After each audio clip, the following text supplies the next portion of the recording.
That was crazy. That was crazy. Can you still feel your heart pumping? That's a heartbreaking loss. That is a heartbreaking loss, guys. But there are positives. Of course, there are positives. And we're going to try to keep this a positive thread because, a loss like that, it's a bit of a gut punch. But there are a lot of good takeaways from this game. Back to back, huge individual performances from Fred VanVleet. Possibly one of the best fourth quarters in Raptor history from Scottie Barnes. That was hype. And yeah, all right. Going for our second live of the day. Here's you know the deal. If you want to call in, you got something to say, just hit the link. Hit the link below. We got Chad, we got FA. We're gonna get to both of you guys right now, and just let me know what you thought about the game. Let me know what were you expecting to happen at the end. All right, let's go for it. FA, talk to me. Yeah, hey, how's it going? I'm good. How Um, are you? I'm doing good. I honestly think I'll tag this the perfect loss, right? Because Scotty obviously the fourth quarter shows us the talent where he can go right. He's very assertive because honestly speaking, he's been tentative a lot of times this season, but that fourth quarter shows us that this guy can really be a star. And it comes back to what I said the last time, right?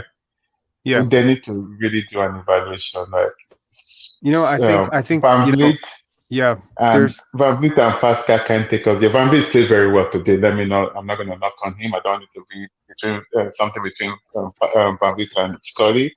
yeah. But however, they need to think long and hard of the future, right? This season we're not going to win the NBA. Maybe next season, likely not.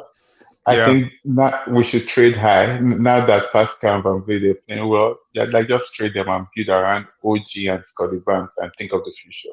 All right. I mean, like here's my thing. I think you got to look at the future. All right, today. That's sort of the title of this. And we're going to try to keep this upbeat. So guys, just a heads up. We have spent close to, I want to say, about 885 hours over the last 2 days discussing Fred, Gal, Scotty, like I get it. I get it. It's a topic on everyone's mind, team building, stuff like that. But if you want to know how Raptor fans and I feel about team building, watch one of the previous streams. What I want to talk about today is how can we build on this going forward? Because lost in Thank the you. two brilliant performances, right? Two brilliant individual performances. One, Scottie Barnes coming down late, Fred VanVleet sort of setting the tone in the beginning.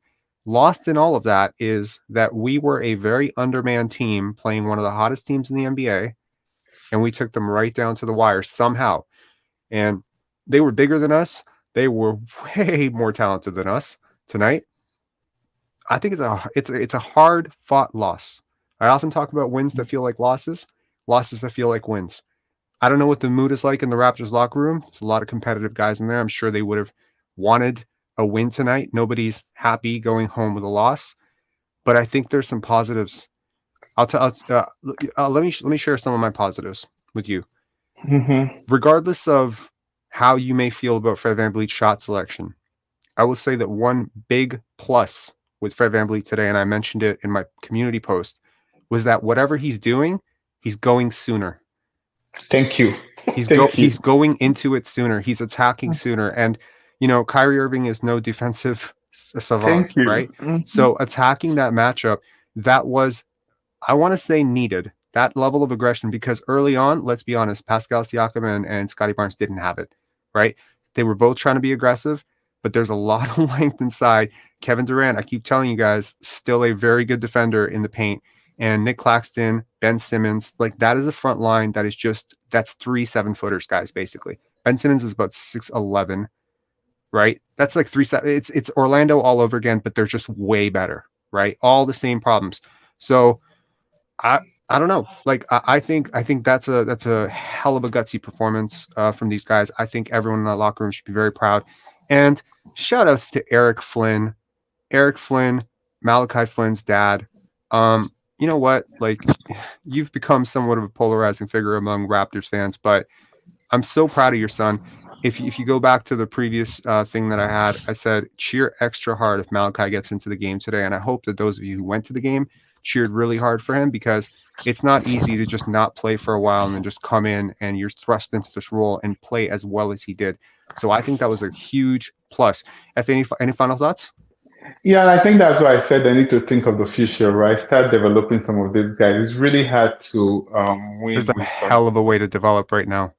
yeah, it's Pressure, hard pressure on the to. line. You have two of your young guys, on the court, right? I, I think, Mhm. I think, I think, you know, I think this was about as good. Hey, how are you? Why don't you turn your camera on sooner? It's so much nicer to look at somebody's face. All right, Yeah. and you got that bright smile. It's such a yeah. I got funky teeth, so I don't, you know. Anyways, man, thank you so much for checking in. No, no, Fa from North. thank you for all you're doing. Like I said, against the perfect loss, and you're right, right? VanVleet was more. It wasn't overthinking, it wasn't over dribbling. And Gets he the ball got and off the just ball a broke. bit. He got And off the ball. when he got closer to the rim, right, he did some pump faking today, right? Instead of just going and getting blocked. So Look, kudos to I'll him tell you right today. now. I told you But guys for me, before. I'm thinking of the future already. I'm not thinking of. I think it's okay for one night for us to just be okay, like living in the Hmm. present. I Yes. think it's okay tonight. All right, thank you, Fa. I All really right. appreciate you, man. I'll sit back and listen. Let others come in. Thanks. I think there's some insightful stuff coming up. All right, let's get to it. Um, all right, next up we got Chad. How you doing, Chad? Hey, buddy, can you hear me okay? I can hear you. How are you doing? Perfect. Got a different headset on. I'm doing good. That was a great game to watch. Wanted to throw out a couple good shout outs. First off, Yuta. Damn. Right? You know what? I hate to say it. I was really happy for him. Oh, I was God. really happy I for don't him. even hate to say it. I felt good, man. And you could see how energized he was when he put those shots in. I felt good for him, man. Great game for him. Yep. Other person I want to give a shout out to, Nick Nurse, changing things up. Putting Malachi in this game, just overall, we were seeing plays being set. No more hero ball this game, and I think that's why we can come away from this game feeling good about it Mm-hmm. for sure. And then with a lot of critique going towards Fred, and I think he would have had a little shacked in a fool there when a missed layup, but that was that one play. I think it might have been the first or second where he ran all the way back full court and pulled a block. Got to give him his flowers for that one too. Yeah, I mean he played hard, man. It's Yeah. not easy. It's not easy. And you know what? As much as I'm saying that, guys like Scottie Barnes, Christian Coloco, how many times do these guys get swatted or just it's a lot of length in there to be a Mm-hmm. basically 5'11" guard and to just keep pushing, putting pressure on the rim. Honestly, this is one of our biggest critiques of Fred is that he doesn't put any pressure on the rim. It it's not like okay, I'll just be fair here. It's very different him putting pressure on the rim and Kyrie. You see the separation that Kyrie Oh gets. God, yeah. But we don't have Kyrie. We had Fred tonight, and I think that Fred did the best job he could. Maybe some of you are Mm-hmm. surprised to hear me say that. I told you when we started Pensari basketball that we were going to be fair. Okay? Nice. We're not going to be slanted and just continue our bullshit narrative, even when objectively we need to take a pause and just reflect and say, you know what? If he doesn't do that, I don't know where that offense comes from with Pascal Siakam and Scottie Barnes starting the way they did. I could also probably say that it maybe created an identity of me, then you type of basketball, but that's the way this team plays. And for all the crap that I've talked about Fred VanVleet over the last, month and a half, this is about the best version of hero ball he's played. So and in fairness, there were a lot of parts of it that were actually very good. There were a lot of Yeah, good shots. 100%. Some were bad. A lot were good. A lot Yeah. were good. And I really appreciate one thing: Nick Nurse and Fred VanVleet and Pascal Siakam all stepping aside and going with the hot hand down the line. I did not expect Yes. that to happen. I was like, how are they going to defend not going to Scottie right now? And they did it. So you know what? Kudos to them. Kudos to Scottie for making the Nets pay, and kudos to Yuta Watanabe for coming down big, Yes. and kudos to Kyrie Irving. Like sometimes, like you just got to give credit where credit is due. You're just so out talented to come out down three I hate to speak like a loser here, right? But reality is reality. You are vastly out talented. Even when you're Yeah. healthy, it's not like you're not out talenting this team. So you do have to hella outplay them, and unbelievable grit shown tonight. I really loved it. Any final thoughts, man?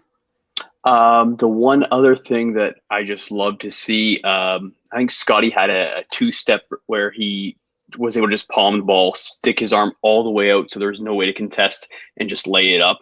It's just the things that he can do are just special. I just love it. He is a basketball Houdini, and a very special one at that. I agree. I mean, again, credit where credit is due. Hmm. Thanks a lot, Chad. Yeah, that's it. Have a good one. Thanks a lot, man. Again, to those of you who want to dial in, we got the link in the description below. No software needed. To those of you who just are regular dial, you guys know. But to those of you who maybe are shy, don't worry. Come on, nobody bites. We're all good here. All right. Next up, we got Larry. How are you doing, Larry? Good, Rob. How are you? I am great.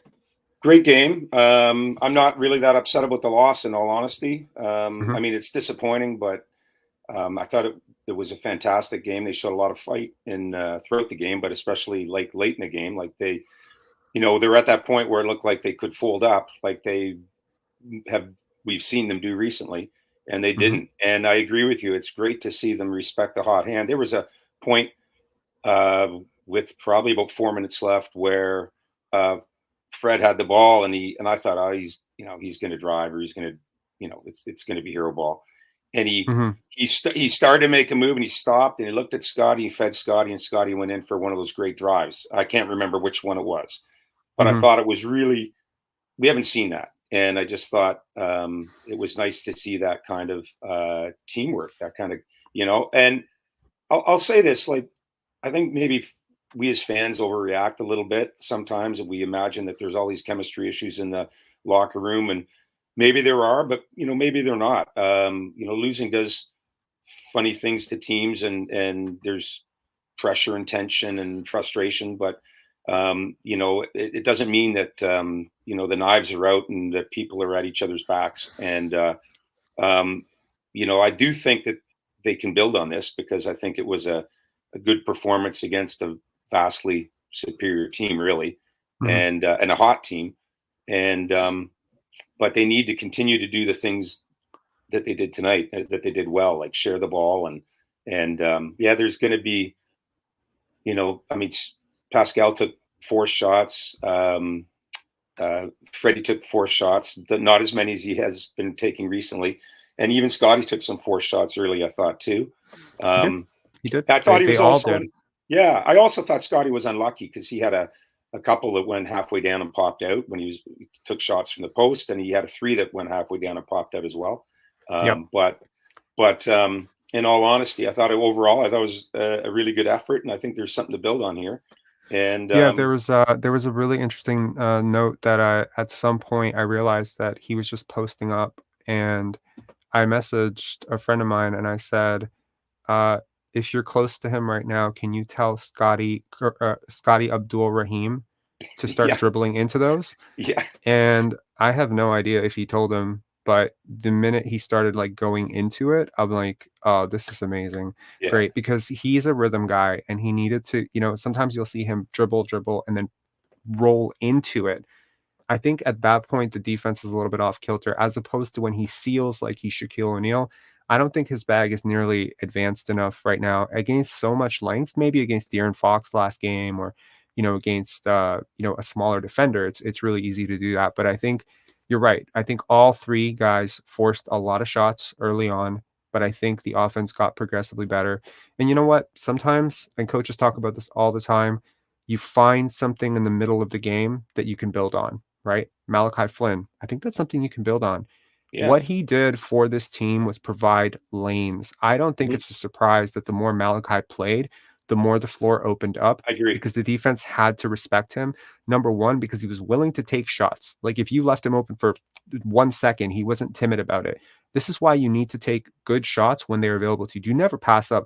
If there are any, people watching who are, young basketball players, don't pass up good shots. It screws up your entire offense. Always take the right shots, but take the ones that are available to you. Don't overpass it. Overpassing is a thing. So I think tonight the Raptors found some, like, in the second half, there were moments. Yeah, of course, you wish that, you see the Nets and what they're doing and how smoothly things are going and how much space they're generating, and you're like, oh man, like, that's talent.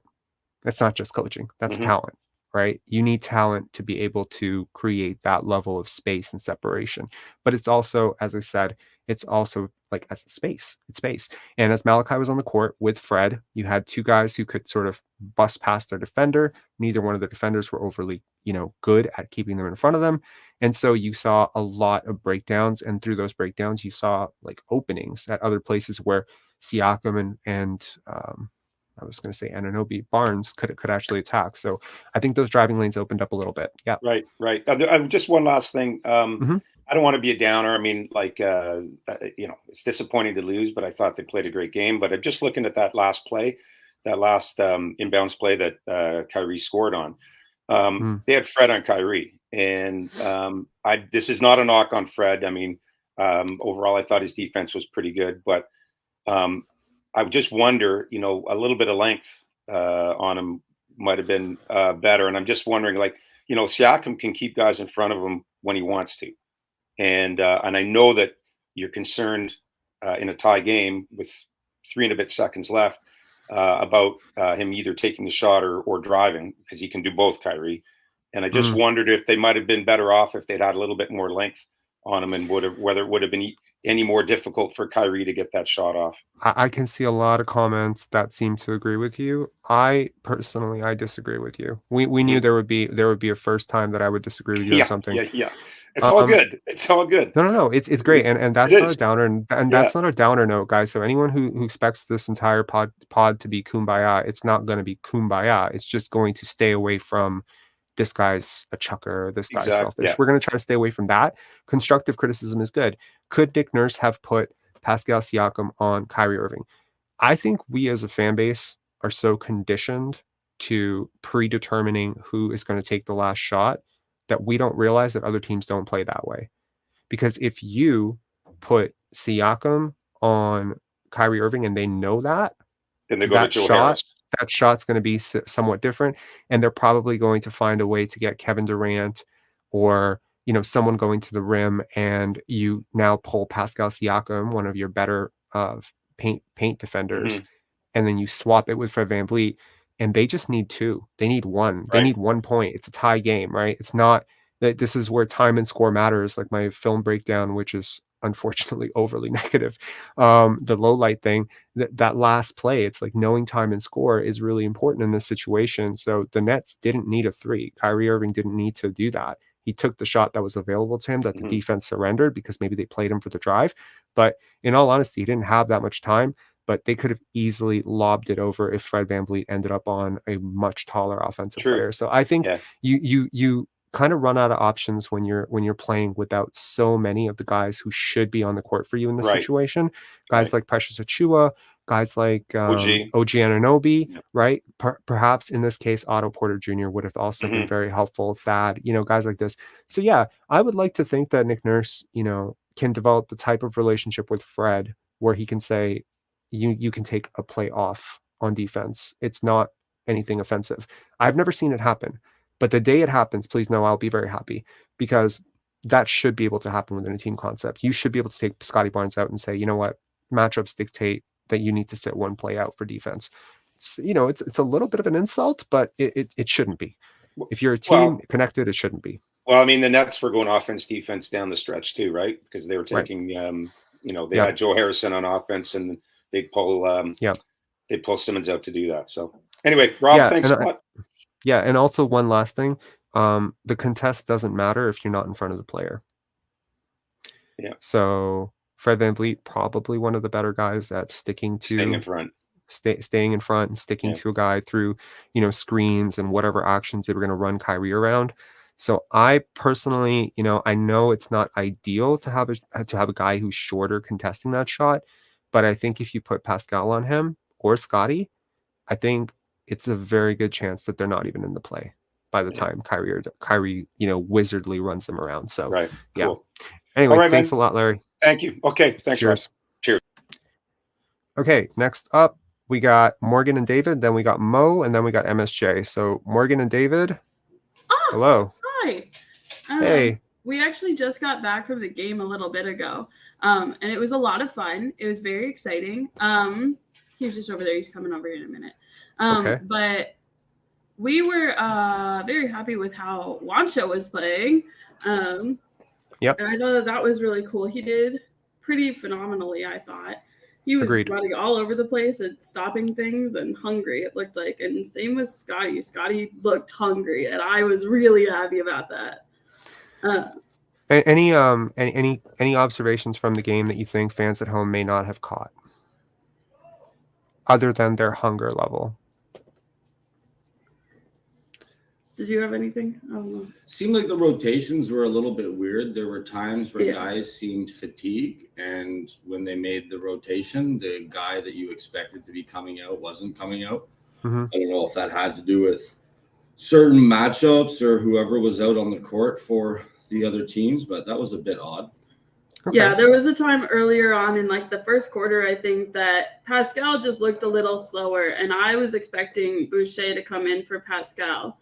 And all of a sudden, Scottie was on the bench, and Pascal and Fred and everybody else was still out there. And it was just Scottie who had been out. And I was like, that's kind of weird. Like, Scottie was the one who was like doing things and running around. And I get that you're trying to save him, but it also just seemed a little strange. I was really excited because when we showed up, I saw Doughton out on the court. And I had earlier seen that Doughton was supposed to be out because of the G League. And so I was like, ooh, this should probably be something like exciting. Like, Are you club free Jeff Doughton? Oh, yes, absolutely. Nice. I love Jeff Doughton. Me too. He's my guy. I get so excited every time he comes onto the court.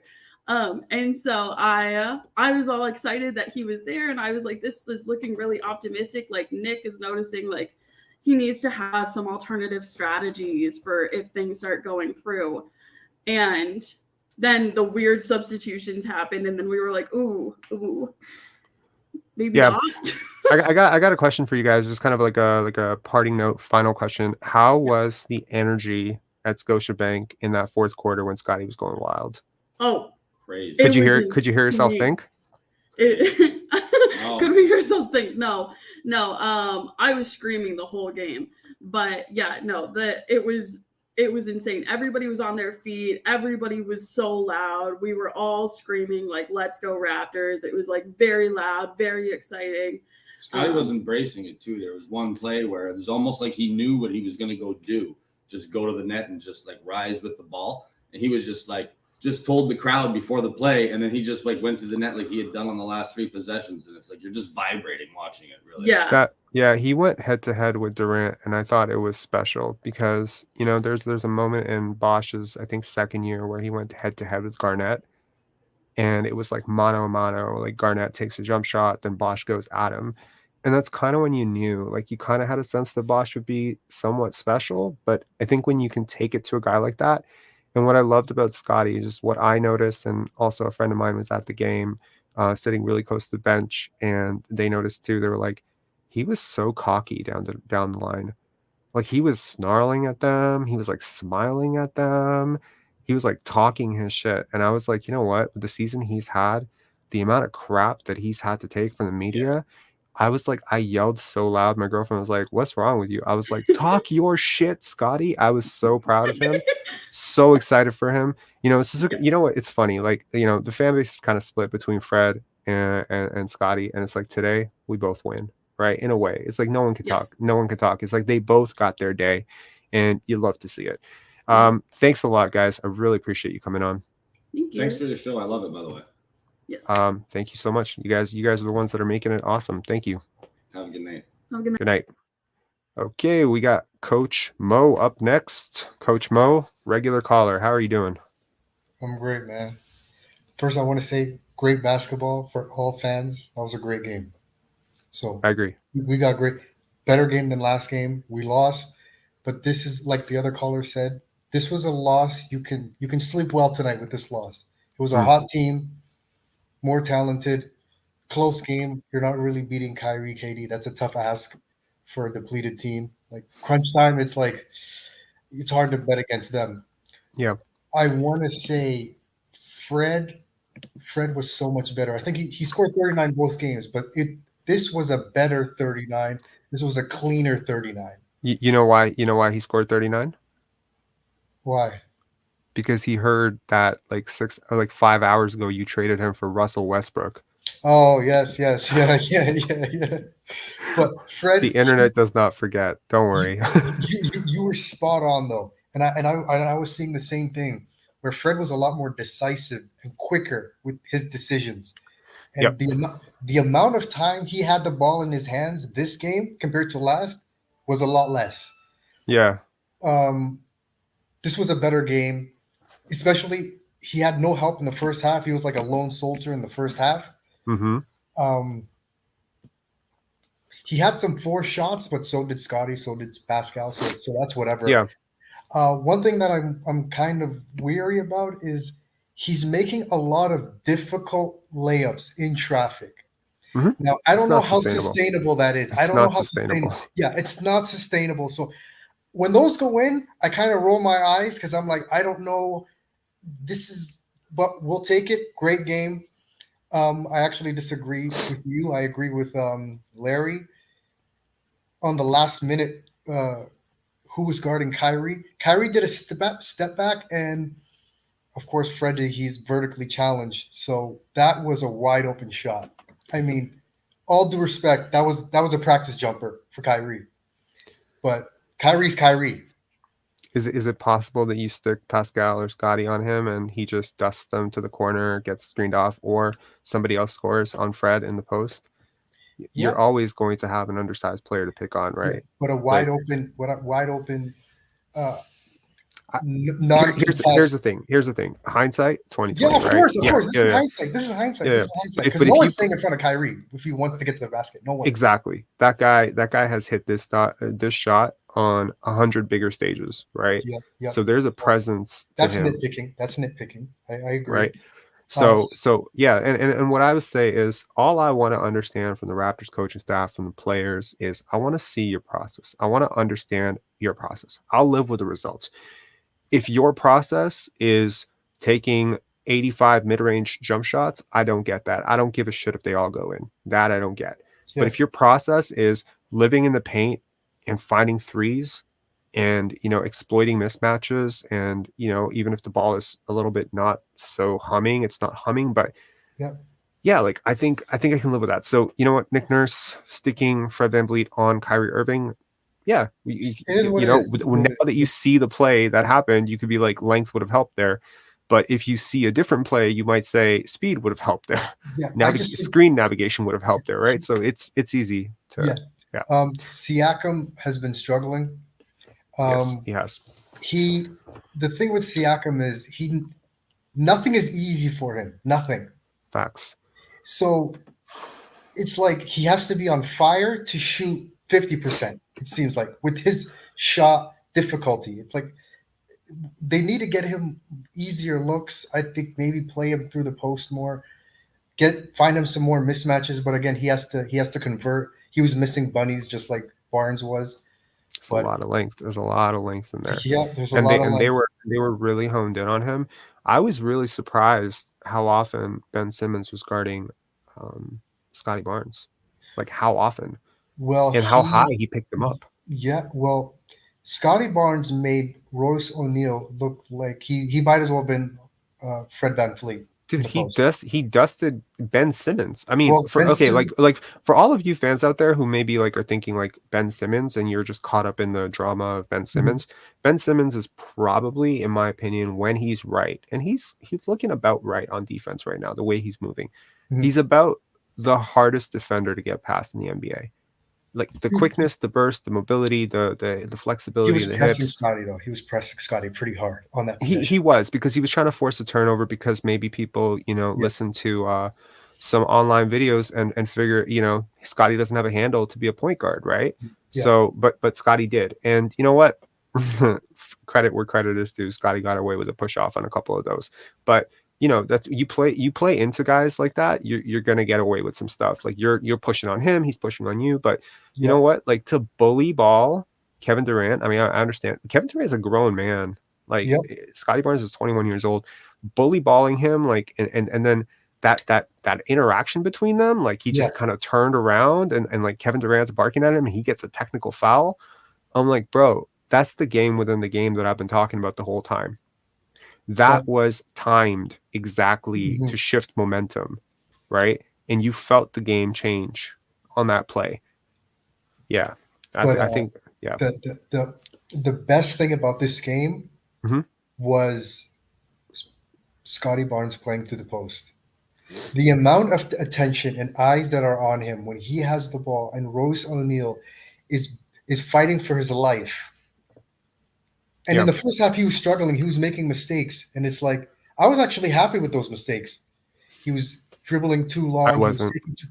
I was because it's a learning experience, and he can actually. This game, he knows better for him. I think he knows better than this.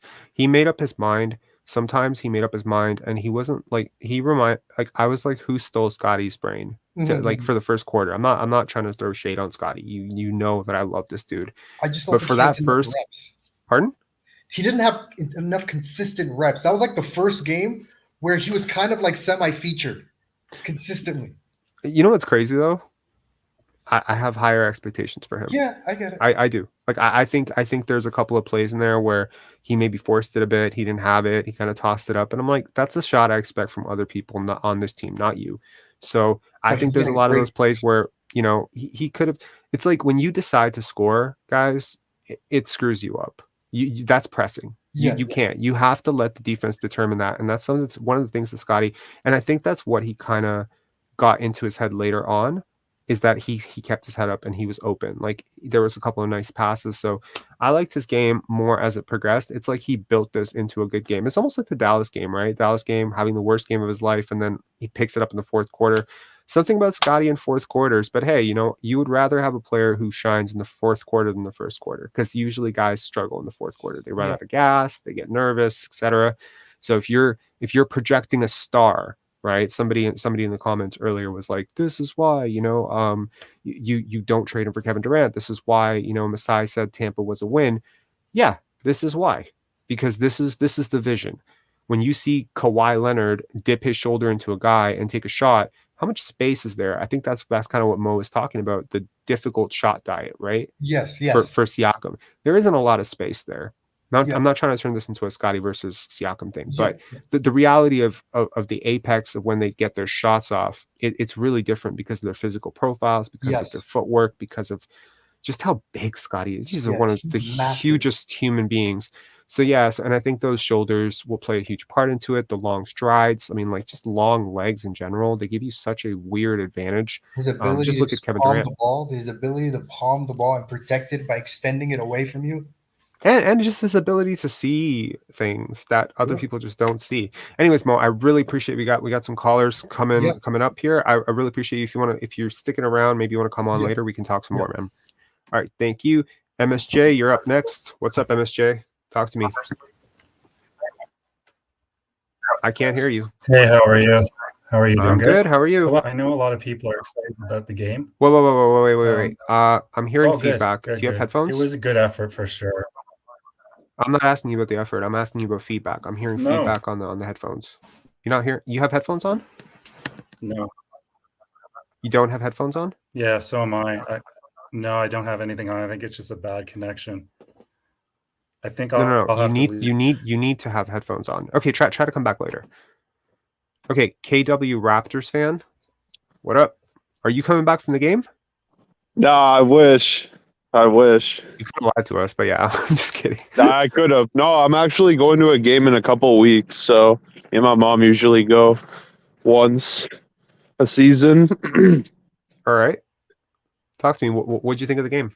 I actually just caught the second half. It was pretty good. I think Scottie Barnes looked pretty decent down the stretch. I saw us give up a huge lead, so I was pretty pissed to start off. But Fred VanVleet, he's been iffy, but I thought he got it in the flow of the offense tonight. He didn't take. There was a few ill-advised threes, but I really didn't mind his numbers tonight. Pascal, his ISO ball. What'd you think of Malachi? What'd you think of Malachi, man? Hey, he came in and gave them a big boost. He looked really fresh. Like, these guys who don't play are so eager to just get in and do something positive. Mm-hmm. And did you notice a change in the spacing on the floor with him out there versus when he went to the bench?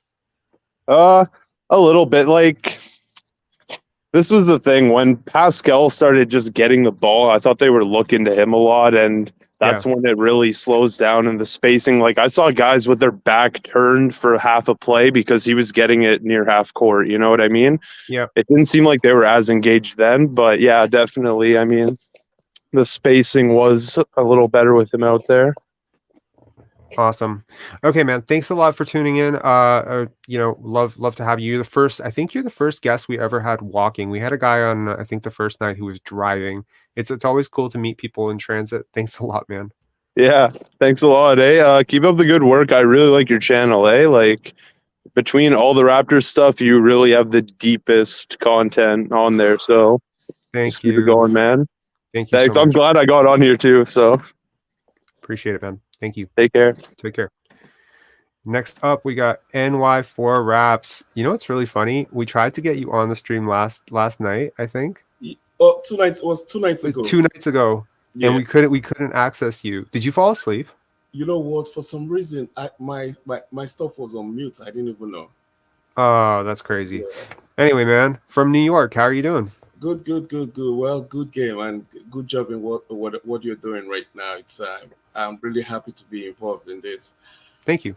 Yeah, so good game. Good back-to-back games from Fred VanVleet and Scottie Barnes. And it is sad that we're losing such games, man. And also good back-to-back games from the officials. Like the officials this day, I mean, they were fair to the Raptors on like prior games and everything. So I love the fact that the officiating was fair. Mm-hmm. Then I think Pascal Siakam played good 22 minutes. After 22 minutes, it was done. He did a good job on, what's his name again? He did a good job defending Durant, but then after the second quarter, 10th minute up to into the second quarter, Pascal was done. He started escorting Durant, but I mean, Kevin Durant is Kevin Durant. We know that, but he did a very good job holding in the first 22 minutes. And the last play, I don't think VanVleet should have held on Kyrie. VanVleet is not that fast anymore compared to the VanVleet we had in. So who would you have put on him? Personally, if there were no politics, I probably would have tried Jeff Doughton, but he hadn't played the whole game. It's really difficult to ask a guy to come in. I would have tried Malachi on him. Malachi. Yeah, Malachi is faster, and in the first place, I wouldn't even let Kyrie hold the ball. You would deny Kyrie the ball. Yeah, I'll crowd Kyrie wherever he goes. I'll let them call another timeout. Yeah. So you would live with a Durant jumper over a Kyrie jumper. I want Durant. What's his name? Pascal was good with Durant. Pascal had Durant already, so I knew the ball was going to go. I saw, dude. I got to tell you, I saw Durant dust Pascal quite a few times. I know. Yeah. He was in him, but after the 22nd minute, that was it for Pascal. I think his legs were done. That's interesting. I wonder why that is. I mean, he is playing extreme minutes, but hopefully we get healthy soon. Anyway, man, thanks a lot for tuning in. Any final thoughts? So I think Malachi needs a lot of minutes. A lot of minutes? Yeah. What's a lot? He's been in the doghouse for a minute now, and he did very well tonight. Okay. So I need some minutes, yeah. Give me a number. 20 minutes, 10 minutes a night, 15 minutes a night. What are you looking at? If it is 15 minutes every game. 10 to 15 every game, yeah. Honestly, a lot of people have been on the, is it Malachi? Is it Delano? Is it Jeff? And it's like, it's interesting to go by. It's interesting to go by matchups, but that second unit needs to be able to develop some sort of rhythm. You can't just be running out guys who've never played together every single game. Exactly. And Nurse does this a lot, and I think Fred sort of in an interview, he sort of took a dig at it where, you know, the reporter asked him, like, does it help you guys when the lineup is known and consistent and you have the same starters every night? And he's like, yes, you know. Basketball is about that. You do develop a rhythm playing with certain players, and obviously injuries are not going to help that. But I definitely think if you're swapping out point guards, so I agree with you. The only thing that I disagree with is I think Jeff Doughton should be that guy personally. And you know what, like as an audible, you know, when Gary Trent is out, you know, you can run Malachi or whatever. I don't know. I love Jeff Doughton. I can't. But proud of Malachi. Like, he played great. I just you know, it's difficult to judge a guy who didn't play. Yeah, true. Yeah. Anyway, MSJ, I see you. Thank you, NY4 Raps. Shout out to New York. Very much appreciated. Okay. See you. Again, to anyone out there who'd like to call, you want to chime in, maybe there's something that hasn't been said, maybe there's something that we're not talking about that you want to talk about, there's a performance that's sticking out to you, a particular trend in the game, or just something that you got to say. Feel free to call in. The link is in the description below. And I can put it in the comments right now. MSJ is up next. Hopefully he's back and his audio is good again. MSJ, how are you? Yeah, I'm good. Sorry. It was my connection, not my audio. I don't know what the heck happened, but anyway. No worries. I have a question for you. I did like the game. I do like Jeff Doughton better than Malachi Flynn as well. But it was they shot 60% on us. Like, I don't think you win many games when the opposing team shoots 60% on you. And like, what were your thoughts on what made it so easy for the Nets to shoot such a high percentage? Overhelping, playing, you know, two superstars, a lot of pressure on the rim, constant breakdowns, a lot of movement, which forces your defense to shuffle a lot. There were a few plays where I was just trying to count with my sleepy eyes. Granted, guys, I'm on 48 hours of no sleep right now. 47 hours. It's a crazy number. Like, I haven't.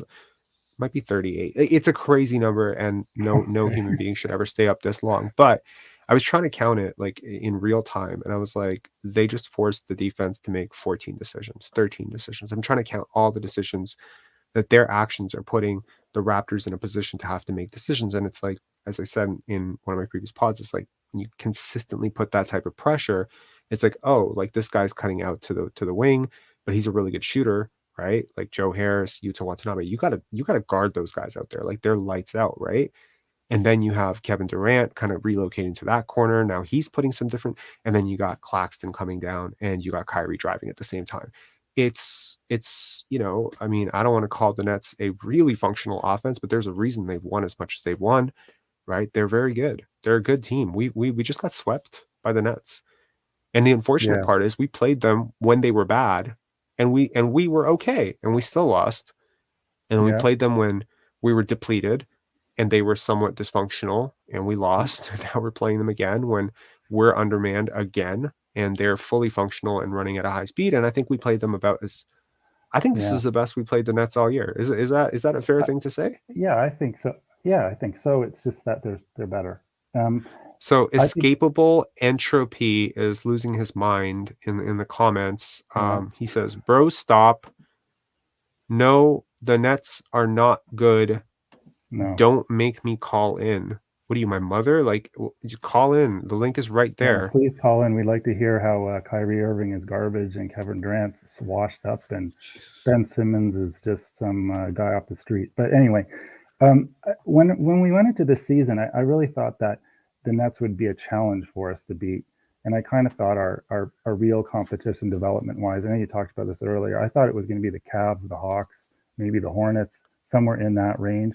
And I still think the Raptors can beat the Cavs. I still think they can beat the Hawks. So I don't think the season is as bad as it looks. But I will say, you know, looking at the schedule, I looked at the next 7 games or so, and it's going to be tough. Like, we got Memphis, Golden State. We got, you know, it's going to be tough. I'm interested to see if this game is what we're going to see next, because with this team, sometimes I think, oh, like, they looked good tonight. Like, they just, like that game against the Hawks, they just ran over the Hawks. And then the next game, it was like, where'd this team go?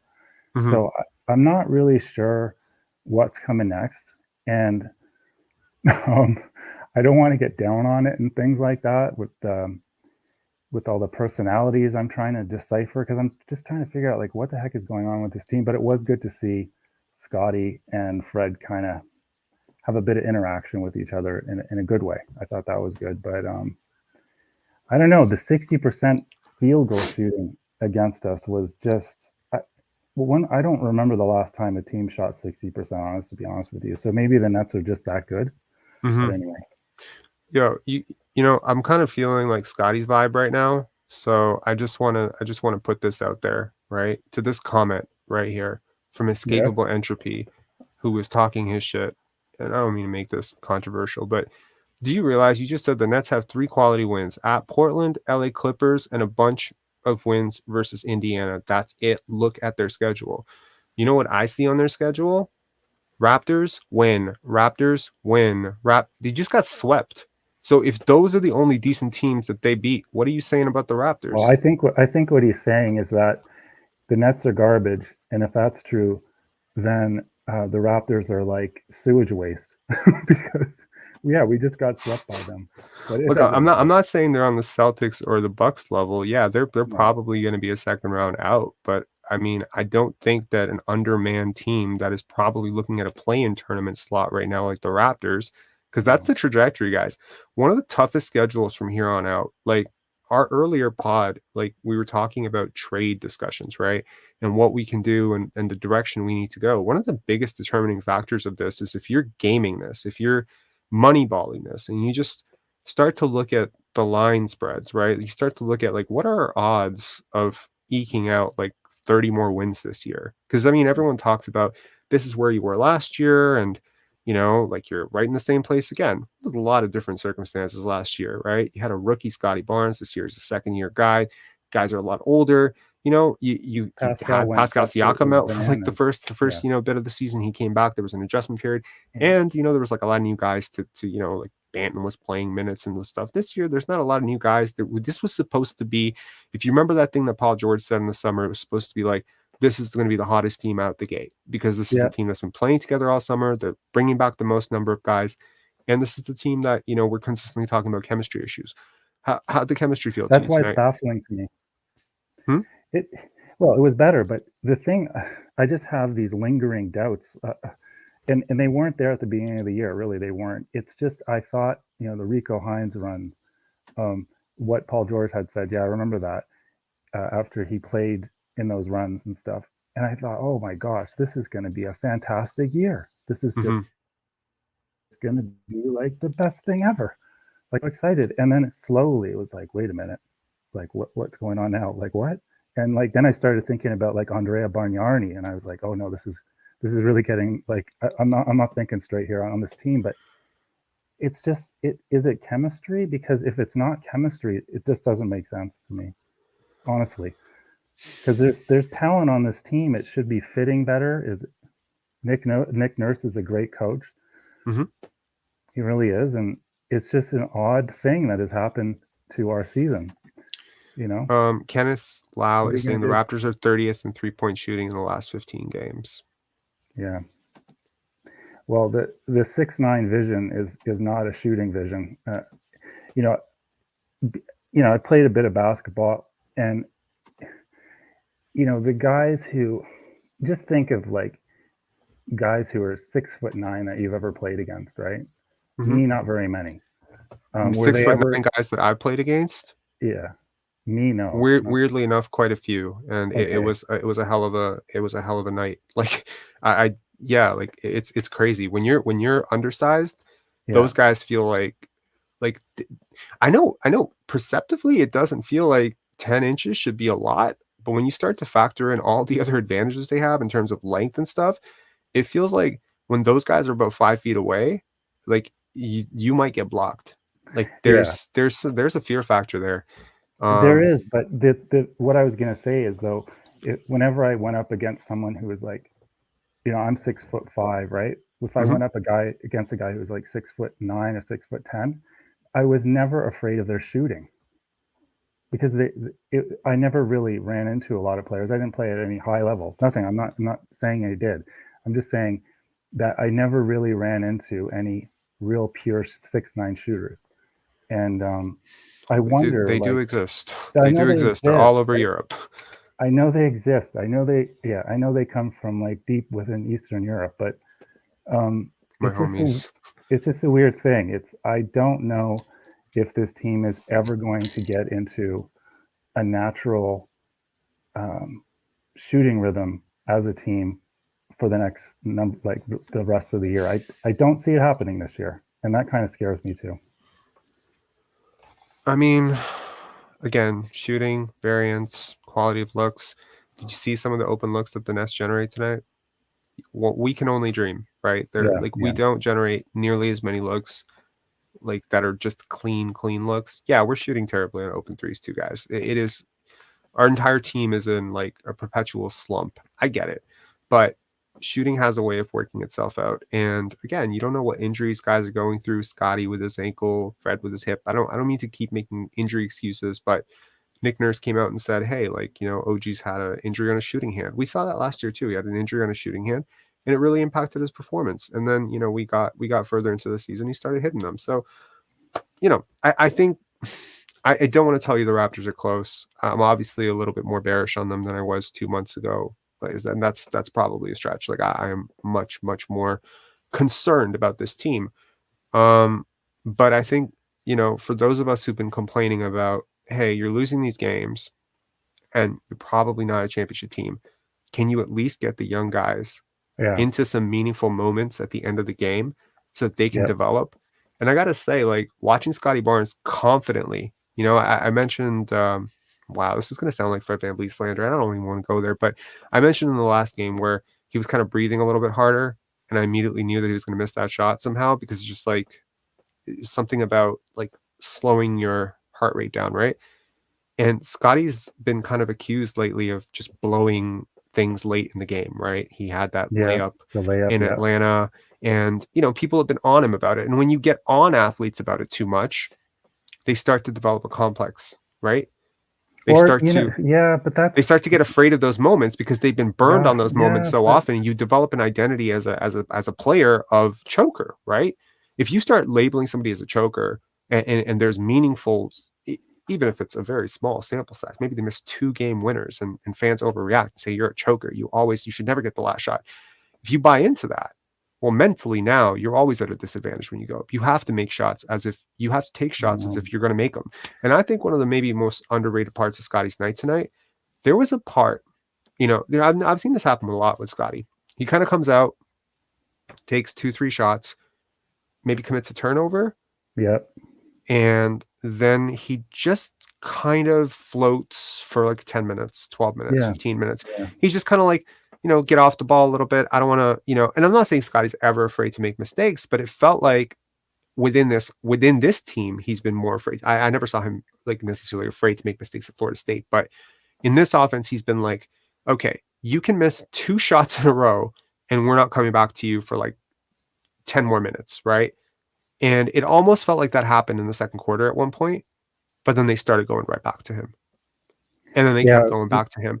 And I was like, this is the first time I've seen Scottie Barnes have that level of trust from his teammates and his coaching staff, drawing up final shots for Scottie Barnes with the game on the line. That is a huge vote of confidence for a 21-year-old who has not gotten up to the season that he wanted to. I think that's your silver lining for the night. Him, Malachi, Fred VanVleet looking really assertive. Maybe he's figured something out. He looks burstier to me. He wasn't moving like this like 2 weeks ago. It's hard to say. With Scottie, I don't really want to talk about Malachi Flynn. I'm not really a fan of him. But with Scottie, his personality as a player, you mentioned that if you say, hey, man, you choked on that layup, like what's going on here, right? I think as a player, and the really great players, they look at that and they say, I read the paper, they're calling me out, and I want to kill the newspaper editor, and I want to kill everybody else who who said anything about that. And the way I'm going to kill them is I'm going to shoot them with this basketball, and I'm gonna go out and I'm gonna overcome any words that they print. Okay, real talk. Do you think Fred VanVleet watched my low light video? Because when he came out like that, I was like, oh shit, someone forwarded it to him.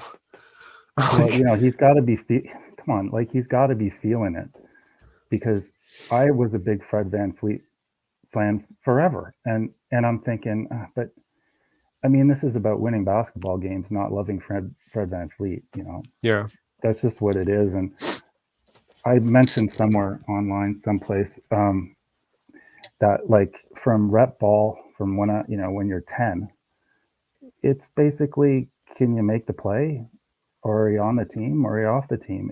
It just comes down to that. And for it's tough. It's tough. Like if you're coaching a Scottie Barnes, in my opinion, you have he comes across as kind of like a happy-go-lucky kind of person, right? He is, sort of.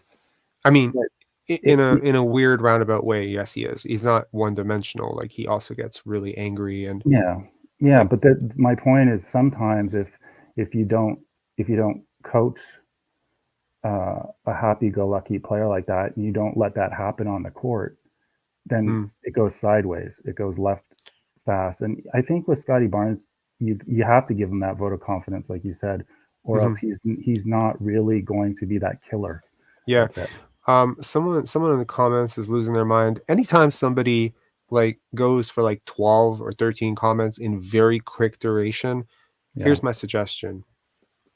Close your eyes, breathe it out. Don't worry. Don't be mad at us, right? No one's talking crap about Fred VanVleet. Like, watch him average 30 points MFS. Like who are you? Like, come on, man. Like, what are you here to do? Right? Are you stirring up drama? We're not talking drama. We're talking ball here. You can exit, or you can come on and talk your drama so that we can, at least get some entertainment out of it. You just kind of spamming the chat, man. Yeah, I think basketball, if you love basketball, you're going to watch basketball. And you can talk about it till you're blue in the face, like you've been talking about it for 48 hours, apparently straight. But it's not straight. I did get. I mentioned to someone earlier. I feel like this is a little bit like the Truman Show. I just come into this little room and be like, "Hey guys, I had lunch today, live over." It's fun, but it's been super cool. Anyways, we're gonna Well, thanks a lot, Miss J. Yeah. Have a good night. Good night, man. Okay, so I have some pull up here. Like, if you guys are interested in, first of all, let me know in the comments. Is there a particular topic because I mean, like, the invitation is open. If someone wants to come and talk, but I guess maybe some guys don't want to talk because it's pretty late. Okay, we got Aiden Quigley coming on. Aiden, hello. How are you? Hi. So I didn't watch this game. How could you explain the game to me? Like, who was good? How'd the game go? Okay. Well, I mean, thanks. that segues perfectly into looking at the box score and seeing what sticks out. All right, thanks, Aiden. Okay, give me a second, guys. I'm gonna just try to pull up my screen here and hopefully be able to do this. How do I get out of this? Okay. Percent. Technical issues. There are no technical issues. There's even a button here that says got issues. Yeah, I do have issues. I can't access the part of my screen because I zoomed into it.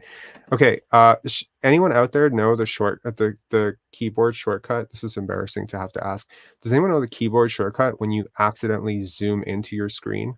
Can you just let me know in the comments?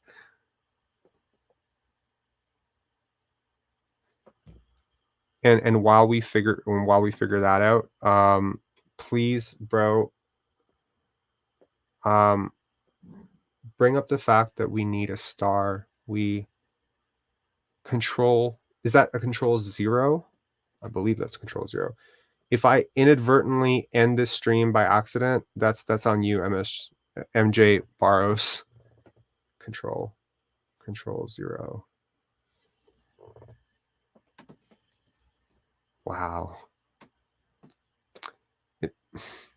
Command 0. Okay. Got it. Okay, lifesaver. Thank you so much. So please bring up the fact that we need a star. We literally don't have one player who's even in the top 15.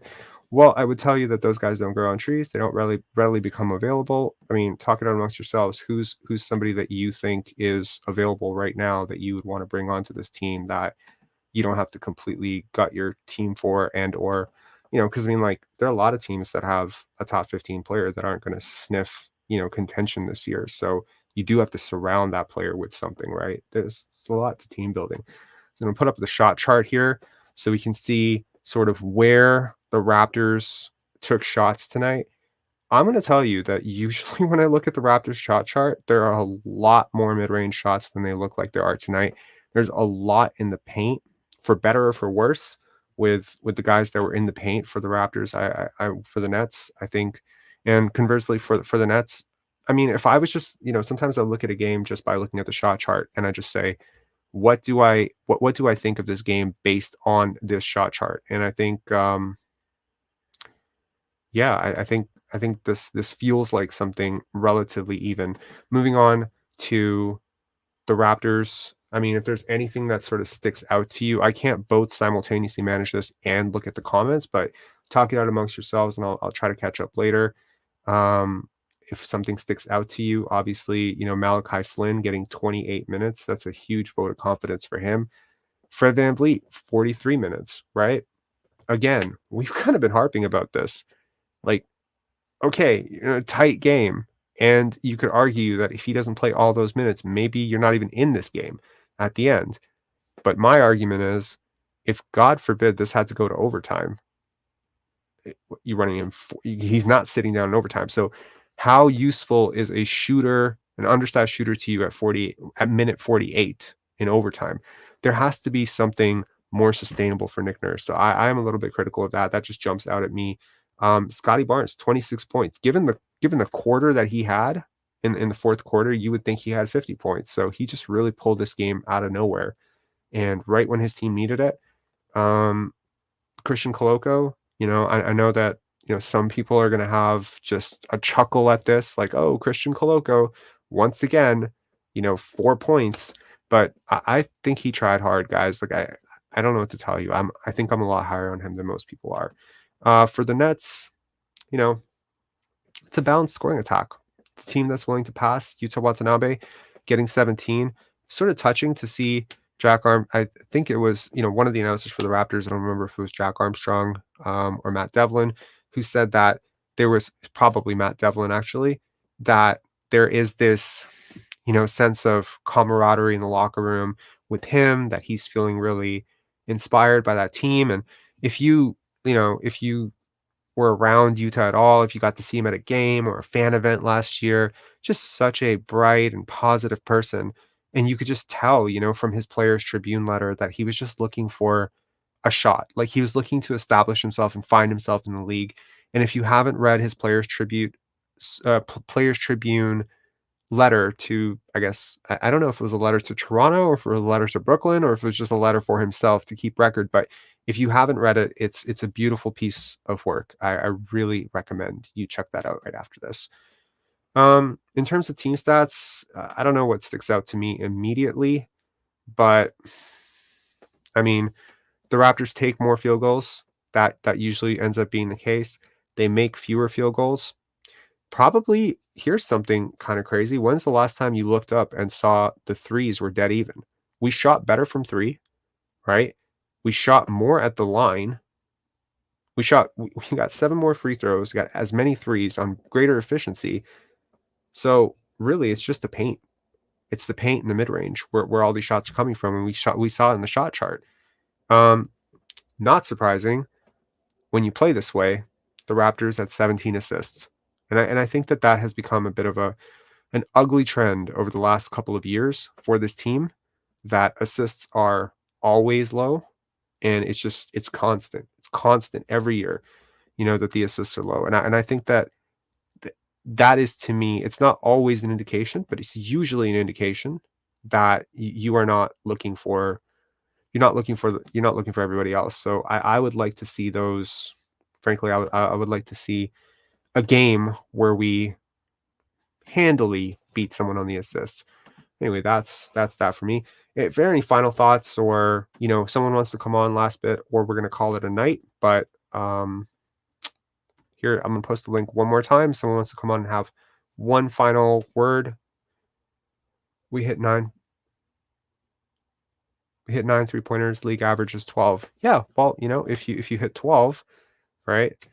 I mean, you win the game comfortably. Thanks a lot, Robert. Thanks a lot to you guys. Thanks a lot. 2 streams in a day. I mean, you guys packed the house on both of them. Thank you so much.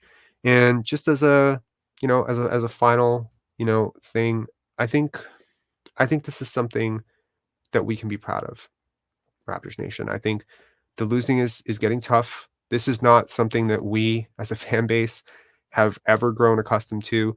And I don't think it's something we should grow accustomed to. I think this team is better than their record suggests right now. I think OG Anunoby would have made a world of difference tonight. I honestly think, had you had him, I think maybe this outcome is different. And as I say that, I find myself saying, "Oh, this is the Raptors broadcasters. This is that." Because right when the Raptors were down 2, they brought up the point about the Nets being fully healthy. And I was like, this is a segue to them telling us about the fact that we don't have our guys, and that's why we're about to lose this game. And I think that comment was made sometime in the early 4th quarter. So they were like, when the Nets tied, they were like, I think they were up by 1 point at that point, and they immediately started peppering in. I wonder if there's like an earpiece that those guys have where, Josh, do you want to come on, man? Like, if you have a minute, I would love to have you on if you have a moment. Here's a link. Just got home from the game, best Raps game I ever been to. If you feel like coming on, man, like, I know it's late, but just click the link in the description and the comments. Would love to have you on. Yeah. So anyway, so I just think that there's a lot to build on for tonight. I think for the fan base out there, this is not something we should get used to, but yeah, really winnable, but something we can be proud of. It's good. Yeah. All right, guys. Have a good night. Take care and sleep well, Raptors Nation. And look at that. A 1 hour and 7.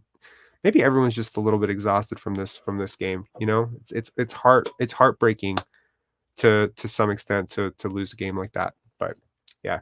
Anyways, talk to you later, guys. Talk to you in the next one. Cheers.